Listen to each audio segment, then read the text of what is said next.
Why does a minor disagreement with the person next door feel like a direct threat to your identity? Writing for Vox on 10 July 2026, the piece looks at why the person living 20 feet away can trigger a level of fury usually reserved for mortal enemies. It suggests that a dispute over a parking spot or a loud vacuum isn't just about the inconvenience, it's a collision of identity, a perceived violation of the one place meant for respite.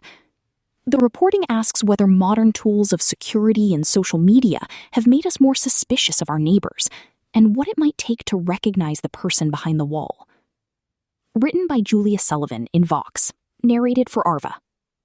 I consider myself to be a considerate, level-headed, and rational person in public.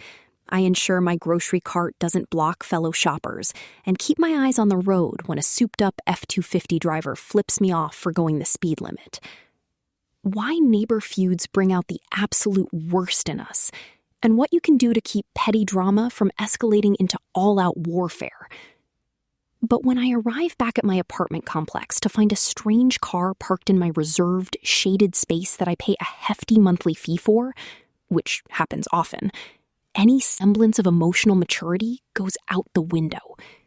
In the rare instances I catch the culprit, I resort to my reactive, hormonally turbulent preteen self, spewing profanities at them, which they'll sometimes hurl back. I have also expeditiously called a tow company, knowing full well it'll cost the owner hundreds of dollars to retrieve their vehicle. Deep down, I know that my blinding rage isn't really about my ability to park at all. I could simply leave my car in an unreserved spot and move on with my life. There's something a lot deeper and more psychological brewing when it comes to neighbor feuds. Where we live is where we form our identity, the story we tell ourselves about who we are. Bob Bordone, author of the book Conflict Resilience, Negotiating Disagreement Without Giving Up or Giving In, and former director for the Harvard Negotiation and Mediation Clinical Program, tells Vox. A lot of times, neighbor conflicts are about more than whatever it is we may be disagreeing on. Here's exactly why neighbor feuds tend to bring out the worst in us, and what you can do if you feel like you're going to completely explode on the person across the street. Surface-level tiffs have deeper roots and are often about our sense of identity and morality. Americans are, at a baseline, fairly suspicious of others, and things have gotten worse over time. The number of adults in the U.S. who believe most people can be trusted dipped from 46% in 1972 to 34% in 2018, according to numbers from the General Social Survey from Pew Research Center. Pew also notes that people who do trust others are more likely to engage in neighborly tasks that facilitate relationships, like bringing in the mail or watering plants. The pandemic also shifted the way we view strangers, with some data suggesting it caused us to be less trusting of others. And the presence of Ring cameras and other doorbell cams, which 62% of respondents in a 2025 U.S. News and World Report survey said they owned, probably aren't helping. As Ali Volpe recently reported for Vox, though the surveillance tools are designed to help people feel safer in their homes, they might make you more paranoid and fearful. If you don't have actual relationships with your neighbors, you may become suspicious of them too. Suddenly, everyone is a potential suspect, she explained. But that mounting distrust really starts with the political and societal polarization that has become a defining characteristic of interpersonal relationships in the U.S. in the past decade, and that has the potential to take neighbor disputes into a realm far beyond fears about property values. Maybe someone doesn't like the fact that their neighbor puts up a Trump sign or shows visible support for Palestine. Robert Sampson, a professor of sociology at Harvard University, tells Vox. These more identity-based and social norm-based disputes are real, and that may be related to this generalized polarization in American life, but also a decline in trust in general. Some research suggests that when people perceive their communities to be more polarized, they feel others can't be trusted to do the right thing. That belief is going to affect whether and how you interact with, say, the person who is leaving their trash in the hallway. Your home is also your place of respite. Saba Haruni Lurie, a therapist and founder of Take Root Therapy in Los Angeles, tells Vox, it's where you seek safety and calm. So when your next-door neighbor throws a Tuesday night shindig that creeps into Wednesday morning, it might seem like a personal attack. It feels violating, she explains. I also believe that we're animals and that we resource guard. That can be really threatening. And when said neighbor is blasting a music genre you hate and proudly flying a flag representing a political cause you don't agree with, and you can barely afford your rent or mortgage, as is the case with so many Americans, the chance for blood-curdling fury skyrockets. Cass Dallas, a psychotherapist and founder of Cass Dallas Psychotherapy and Training, tells Vox that the common stressors of life in 2026 can make these interactions a lot more tense and complicated. I think we are all working very hard to stay afloat and take care of ourselves in challenging times, which makes us more tired and have less energy for managing relationships, they explain. We don't have a lot of control, if any, over who our neighbors are, or necessarily a lot in common with them on the surface. Neighbor relationships aren't a priority. I don't know a damn single one of my neighbors. Mark J.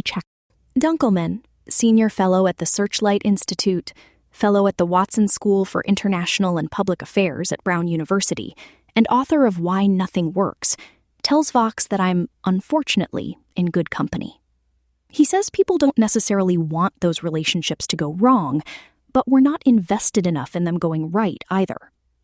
Maybe your neighbor would be more on your mind when you were like, I would like to vacuum late at night, and you wouldn't do it if you knew the people who lived below you, he explains.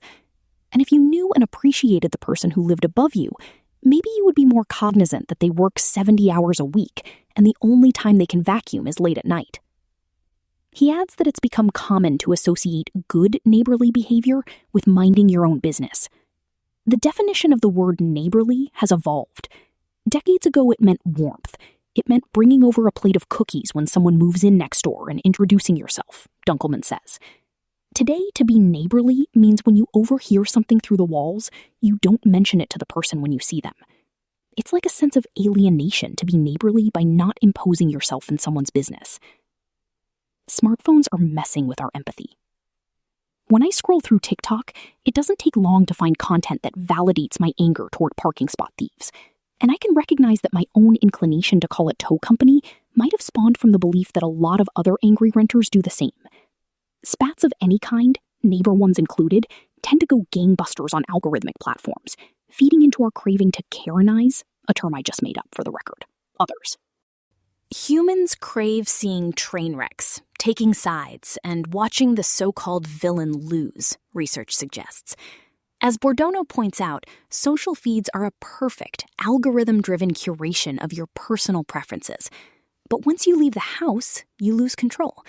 He says that with social media, we can cancel away or otherwise block people we don't like or agree with. Obviously, you can't just block your neighbor mid-dispute like you would do to someone online. That realization alone could make you feel trapped and make beef with them all the more high stakes. If you come home from a day where you were beating badgered by your boss and you missed a deadline and you slept poorly the night before and maybe you're hungry and then your neighbor is vacuuming, you're likely to have a far greater reaction, Lurie explains. As I recently reported for Vox, getting to know your neighbors, even just being aware of who they are, can boost your health and theirs considerably. These relationships have power and meaning, so it'd behoove you both to handle a tense situation tenderly. I know this may sound really naive, but it's actually evidence-based to pause and to breathe, Bordone stresses, explaining that it can give your mind a chance to catch up with your body's fight-or-flight response so you can do something purposeful instead of reactive. Lurie warns against slipping a little note under their door. Words can easily be misinterpreted, and it's hard to convey tone. When we're face-to-face with someone, we tend to be more thoughtful, more aware of the way that they're responding, and maybe better able to actually speak to them with some care and kindness, Lurie says. You might say something like, "Hi there. I live downstairs, and I just wanted to come by and introduce myself. I also wanted to mention that you probably don't realize it, but when you vacuum, I can hear it right above my bed. I work an early schedule, so it can make it difficult to sleep if you do it late at night. I was wondering if there was a time that might work best for both of us for you to do your chores. I know you work odd hours too." It's worth noting, however, that the best way to avoid these situations is to proactively get to know who lives next to you before there is a problem. Trying to change a pissed-off neighbor's mind could be a losing battle, says Lurie. While having empathy for strangers in your community might feel easier said than done, consider my personal parking space warfare. A while back, my 73-year-old mom came to stay with me. The next morning, when helping her with her luggage to her car, I realized she had unwittingly parked in a reserved spot, belonging to a neighbor I recognized. Thankfully, they had enough empathy for my mom and me not to call a tow truck.